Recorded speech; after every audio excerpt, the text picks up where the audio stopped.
It was a quiet Wednesday morning, November 26th, 2025, one of those mornings when people in Abuja wake up, make tea, prepare their children for school, and try to believe that life is still normal. Yet beneath that calm surface, something far more unsettling was already in motion. A secret agreement had been signed thousands of miles away in Washington, and the Nigerian people were never told what was written in their name. For days, the government kept silent about their sudden trip to the United States. They never explained why the National Security Advisor met with the U.S. Department of War. They never revealed why a member of the U.S. House of Representatives, someone deeply involved in Nigeria's security file, had to be the one to go on Fox News and speak publicly about the real conditions America had handed to Nigeria. It wasn't the Nigerian government speaking, it was Washington. And that alone should worry every citizen. Because when a nation hides the truth about foreign demands, it's not hiding it from the terrorists, it's hiding it from the people. In this opening chapter of today's story, we step into a difficult but necessary conversation, one that many Nigerians may not be ready for, but absolutely deserve. What did the U.S. actually tell Nigeria behind closed doors? What agreements were signed? Why were Americans the first to reveal the conditions, while the Nigerian government avoided every question? And most importantly, what happens in the next 2 months when those conditions expire?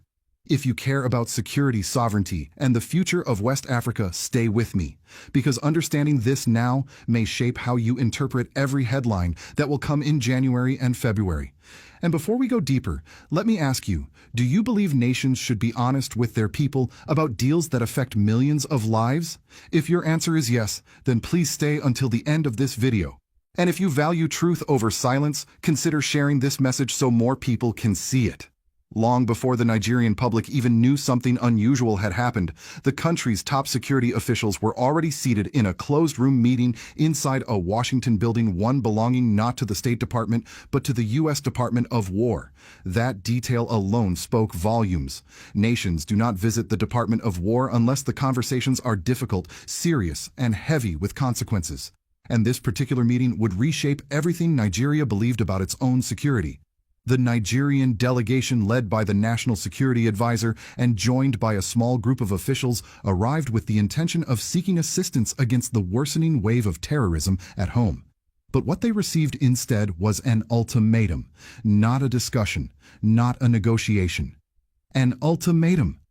For days, the Nigerian government refused to brief the public about what was said.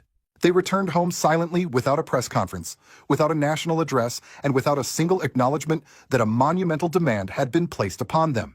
Ironically, it wasn't a Nigerian official who first revealed what happened behind closed doors. It was a U.S. representative who went on Fox News and disclosed the conditions, almost as if to warn the Nigerian people themselves. So what exactly did America say? The first condition was surprisingly personal. The U.S. demanded the immediate release of Sunday Jackson, a man condemned to death in Nigeria under charges many consider politically motivated. Jackson, according to the video's narrator, was treated less as a suspect and more as a symbol, a warning to ordinary citizens that killing terrorists, even in self-defense, would not be tolerated. An American missionary who personally knew Jackson had spent months on Nigerian television urging the government to free him, insisting the world was watching. And Washington made it clear his release was non-negotiable. This is the first step, they reportedly said. The second condition was far more explosive. Nigeria must publish the list of individuals who sponsor terrorism within its borders, not investigate them, not compile their names, but publish them openly for the world to see. This was the very list Nigerian officials once claimed they had completed years earlier, yet never released. In 3 years under President Tinubu, not a single financier of terror had been revealed to the Nigerian people, not one. According to the narrator, the reason was simple and deeply troubling. The list allegedly included people at the highest levels of government, individuals whose exposure could shatter the nation's political landscape. If the list were published, the world would no longer speculate about internal collusion. It would become official, documented, irrefutable. And then came the third condition. The most severe of all, Nigeria must disarm every major terrorist group within 2 months. 2 months to dismantle networks that have operated for years. 2 months to neutralize militants wielding heavy machine guns, armored vehicles, and explosives. 2 months to achieve what the Nigerian military itself has repeatedly failed to accomplish: Washington added a chilling warning: if you cannot disarm them within 2 months, we will.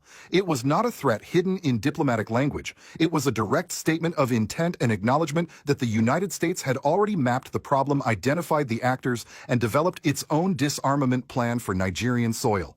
The Nigerian delegation was reportedly instructed to return home and immediately publish the names of terror sponsors because without transparency, disarmament would be impossible.